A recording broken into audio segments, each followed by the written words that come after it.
부활의 생명과 소망이 넘치는 귀한 찬양 감사드립니다.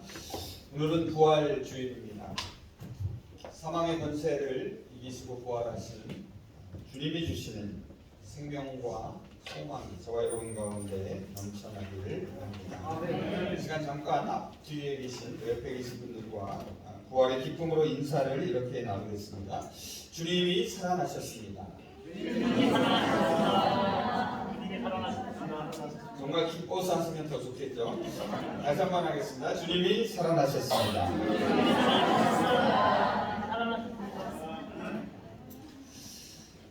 부활은 악과 불의에 대한 승리의 상징입니다. 부활은 또한 신앙의 완성입니다.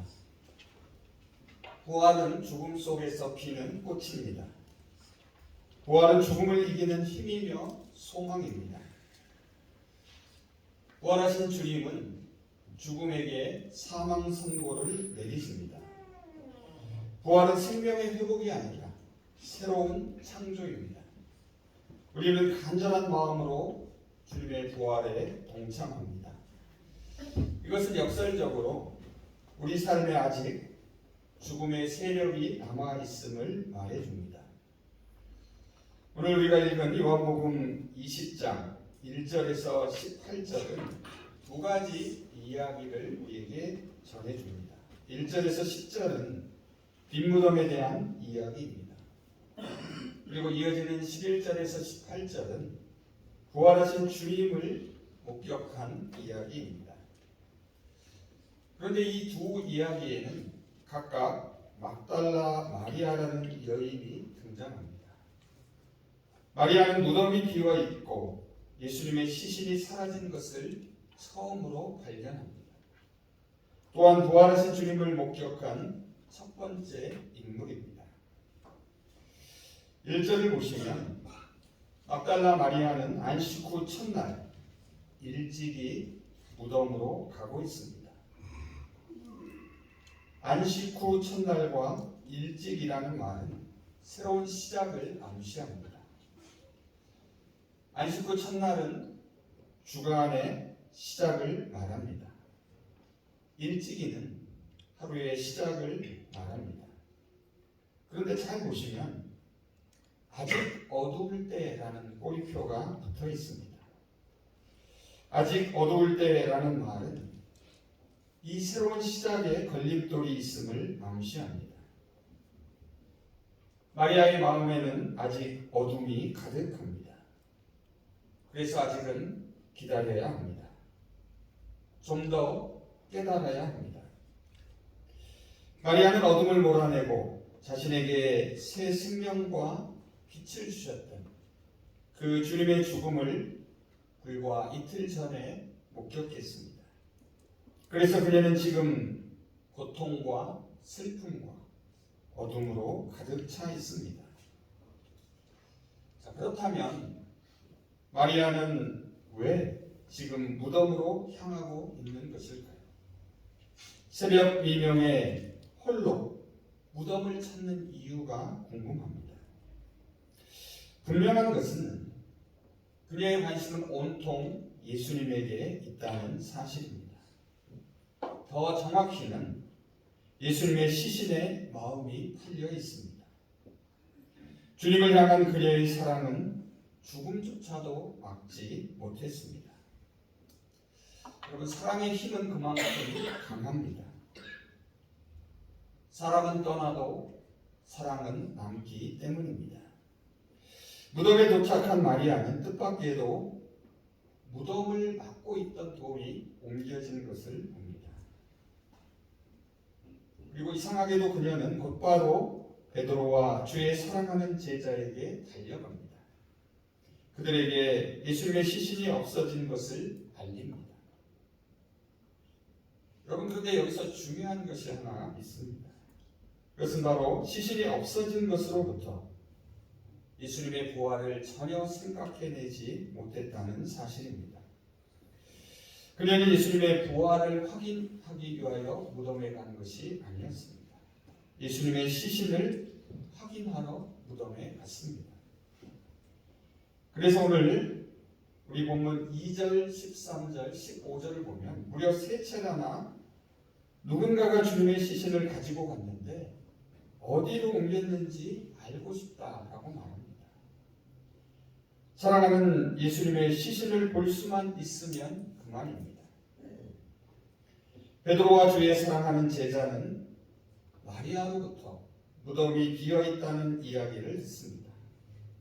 그리고 그들은 경쟁하듯 무덤으로 달려갑니다.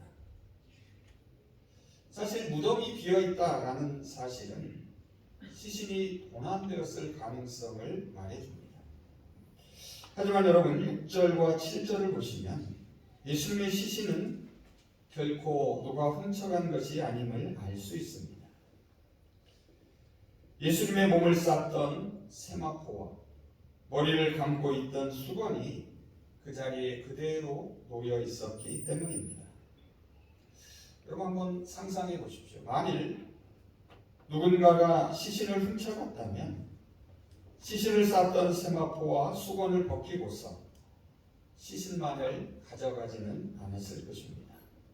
더욱이 시신을 훔치면서 수건을 벗겼다 하더라도 따로 가지런히 개어놓는 일은 상상하기 힘이 듭니다.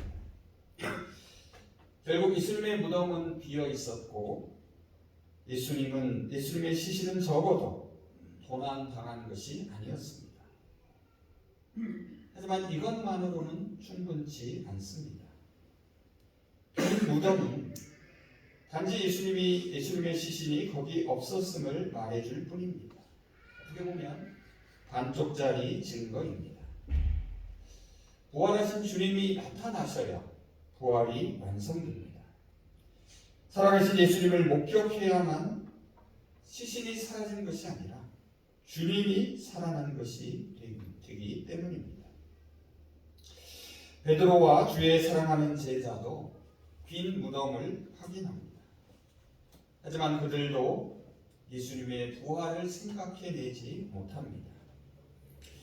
시체를 보기 위해 무덤으로 달려가는 두 제자의 모습은 죽음을 향해 달려가는 우리 인생의 모습을 떠올리게 합니다.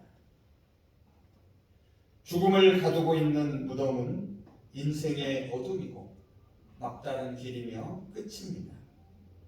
그래서 거기까지가 그들의 한계입니다. 그리고 우리의 한계이기도 합니다.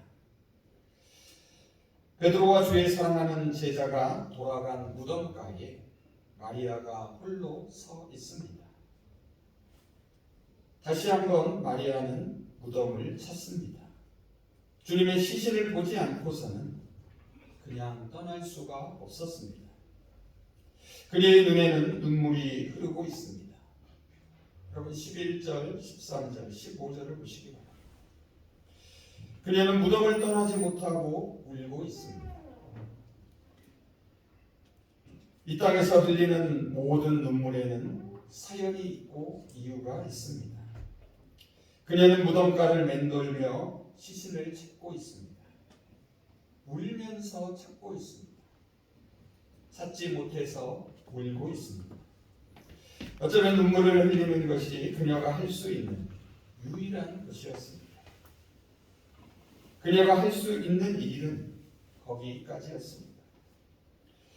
우리도 마리아처럼 현실의 무덤 앞에서 어찌할 수 없어 눈물만 흘릴 때가 있습니다. 우리도 마리아처럼 울면서 어쩌면 시신을 찾고 있는지도 모릅니다. 그런데 눈물 너머로 마리아를 부르는 소리가 들립니다.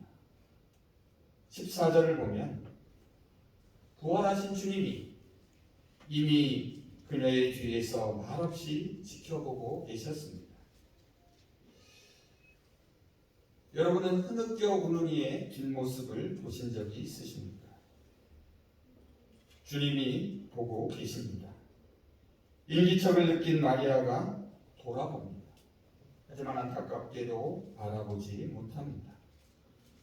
지금 마리아는 깊은 슬픔에 잠겨 있습니다. 눈물이 그녀의 앞을 가려서 온통 어둡습니다. 마리아는 자신의 눈앞에서 비추고 있는 빛을 보지 못합니다.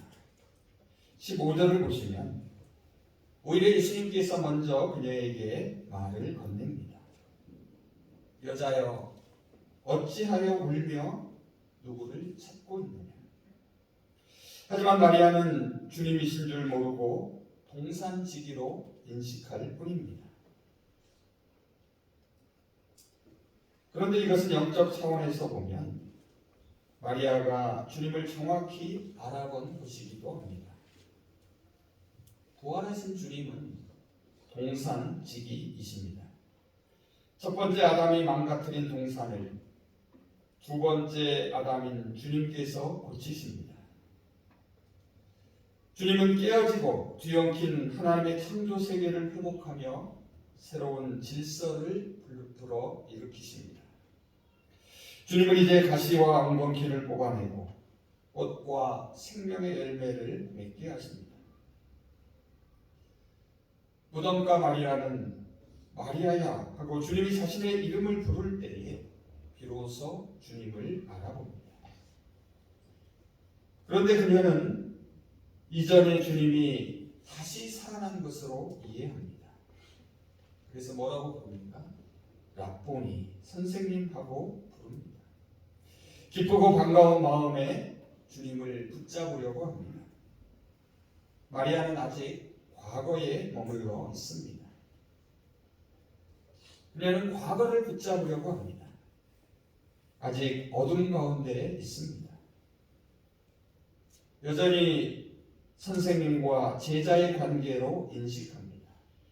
그래서 손으로 만지고 붙잡아 주려고 애를 씁니다. 하지만 부활하신 주님은 과거의 선생님으로 다시 살아난 것이 아닙니다. 부활하신 주님은 손으로 붙잡아 둘 수 있는 존재가 아닙니다. 부활하신 주님은 우리가 한 번도 경험해 본 적이 없는 새 생명으로 살아나셨습니다. 이 부활하신 주님께서 저와 여러분의 이름을 부르십니다. 지금 여기서 간절함에 울고 있는 사람을 말없이 지켜보고 계십니다. 부활의 주님이 우리의 이름을 불러주실 때에 우리는 다시 시작할 수 있습니다. 부활하신 주님은 마리아에게 자신을 붙잡지 말라고 하십니다. 아직 아버지께로 올라가지 않았기 때문이라고 그 이유를 밝힙니다. 이것은 부활하신 주님이 이전의 모습으로 다시 살아나신 것이 아님을 일깨워 줍니다. 마리아는 이제 부활하신 주님과 새로운 관계를 맺습니다. 예수님의 부활은 소생이 아닙니다. 환생도 아닙니다. 예수님의 부활은 새로운 탄생입니다. 새로운 창조입니다. 부활은 어둠의 옛 세대가 끝나고 새로운 시대의 시작을 알리는 것입니다. 부활이 단지 과거의 생명으로 다시 돌아가는 소생이라면 요한복음 11장에 나오는 나사로처럼 언젠가 죽음을 맞이하게 될 것입니다. 부활이 마지막 때에만 일어나는 환생과 같다면 지금 여기서 우리에게 아무런 의미도 영향력도 없게 됩니다. 주님의 부활은 이제 과거처럼 시공간의 제약을 받는 존재가 아니라 누구에게나 열려 있어 관계를 맺을 수 있는 새로운 존재로 변화되었음을 보여줍니다. 그래서 여러분 17절을 한번 보시기 바랍니다. 주님은 제자들을 이제 내 형제들이라고 부릅니다. 주님과 형제의 관계로 변화합니다. 내 아버지가 너희의 아버지가 되고 내 하나님이 너희의 하나님이 된다라고 말씀하십니다. 부활이라는 말은 다시 일어나는 것입니다. 그리고 부활은 위로 일어나는 것입니다. 하나님을 향하여 땅에서 다시 시작하는 것입니다. 부활은 새롭게 변화된 하늘의 사람으로 땅에서 다시 시작하는 것입니다. 주님은 마리아에게 이제 곧 아버지께로 올라갈 것이다 라고 말씀하십니다. 여러분 여기서 올라간다라는 말은 단순히 방향을 나타내는 개념이 아닙니다. 새로운 삶, 새로운 관계로의 도약과 출발을 의미합니다. 주님이 올라가시는 것은 하나님께로부터 받은 세상을 구원하시는 사명이 다 이루어졌음을 뜻합니다. 깨어졌던 하나님과의 관계가 다시 회복되는 것입니다. 그리스도 예수 안에서 영원한 생명을 얻을 수 있는 길이 활짝 열린 것입니다. 예수님은 이를 위해 하늘의 하나님으로부터 이 땅에 보내심을 받으셨습니다.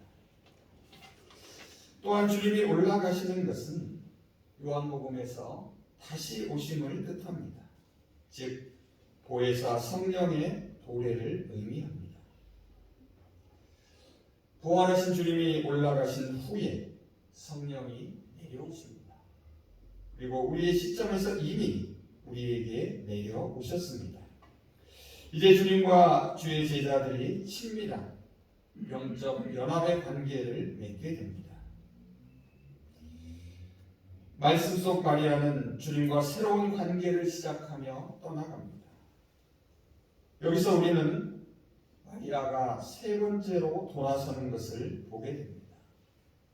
14절에서 첫 번째 돌아섰습니다.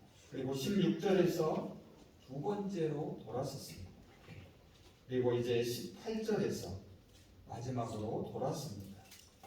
부활하신 주님에게 향하였던 마리아가 이제 주님으로부터 돌아서서 세상으로 나아갑니다. 죽음의 자리인 무덤으로부터 돌아섭니다.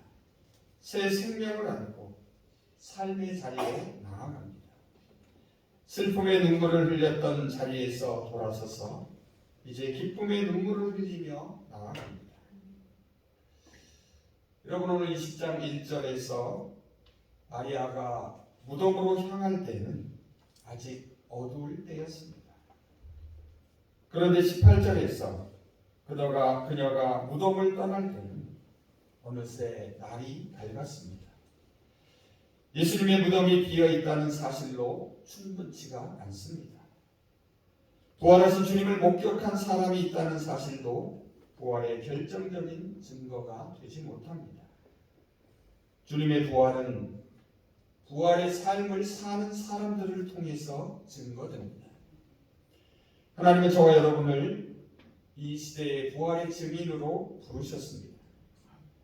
부활은 논증이 아니라 부활의 삶을 통하여 증거해야 합니다. 예수님의 생명이 우리 안에 살아있다면 우리는 부활의 삶을 사는 것입니다. 마리아는 돌아가서 제자들에게 내가 주님을 보았다라고 말합니다. 내가 빛을 보았다라고 말합니다. 빛이신 생명의 주님을 따라 살아가야 합니다. 이것이 부활절의 메시지이자 증거입니다. 이제 말씀을 정리해 보겠습니다. 아직도 어둠 가운데 있는 사람들이 있습니다. 여전히 무덤 앞에서 울고 있는 사람들이 있습니다. 눈물을 흘리며 무언가를 간절히 찾는 사람들에게 부활의 주님이 찾아오십니다. 우리가 주님을 찾기 전에 부활하신 주님이 우리를 먼저 찾아오십니다. 만나주시며 말씀하십니다. 주님은 저와 여러분의 이름을 사랑스럽게 불러주십니다. 우리의 이름을 부르기 전에 이미 우리를 바라보고 계십니다. 주님의 부활은 우리 인생이 죽음의 무덤에 갇혀서 끝나는 것이 아님을 알려줍니다. 새 생명으로 새롭게 살아갈 길을 열어 보여줍니다. 그리고 무엇보다도 이제 부활의 주님을 통하여 우리는 하나님과 새로운 관계를 맺게 됩니다. 부활은 사랑이 죽음보다 더 강하다는 것을 보여줍니다. 예수님은 죽음 속에 머물러 계시지 않습니다. 주님의 사랑은 죽음을 극복합니다. 우리는 주님의 사랑에서 결코 분리될 수 없습니다. 죽음조차도 갈라놓지 못합니다. 또한 부활은 우리가 부활하신 주님을 붙잡아 두는 것이 아닙니다. 부활은 우리가 옛 상태로 다시 회복되는 것도 아닙니다. 새 생명으로 변화되어 새로운 삶을 시작하는 것입니다. 그래서 하나님의 눈으로 세상을 바라보게 됩니다. 생명을 살리며 하나님의 나라를 이루며 살아가게 됩니다. 그래서 부활은 하나님과 인간이 나누는 사랑의 역사가 완성되는 순간입니다. 부활은 신앙의 완성입니다. 우리도 주님을 보았습니다. 우리는 빛을 보았습니다. 빛은 어둠 속에서 빛납니다. 어둠은 결코 빛을 이기지 못합니다. 이것이 우리가 오늘 부활절에 전해야 할 메시지입니다. 빛과 생명이신 그리스도께서 우리 가운데 살아 계십니다. 아멘. 세상의 어떤 어둠도 빛과 생명이신 그리스도를 이길 수 없습니다. 아멘. 이제 끝으로 부활의 증인으로서 마리아에게 주신 그 증언의 말씀을 함께 읽으며 설교를 마치겠습니다. 17절, 18절을 세번역 성경으로 읽습니다. 예수께서 이르시되 나를 붙들지 말라. 내가 아직 아버지께로 올라가지 아니하였노라. 너는 내 형제들에게 가서 이르되 내가 내 아버지 곧 너희 아버지 내 하나님 곧 너희 하나님께로 올라간다 하라 하시니 막달라 마리아가 가서 제자들에게 내가 주를 보았다 하고 또 주께서 자기에게 이렇게 말씀하셨다 이르니라. 아멘. 기도하겠습니다.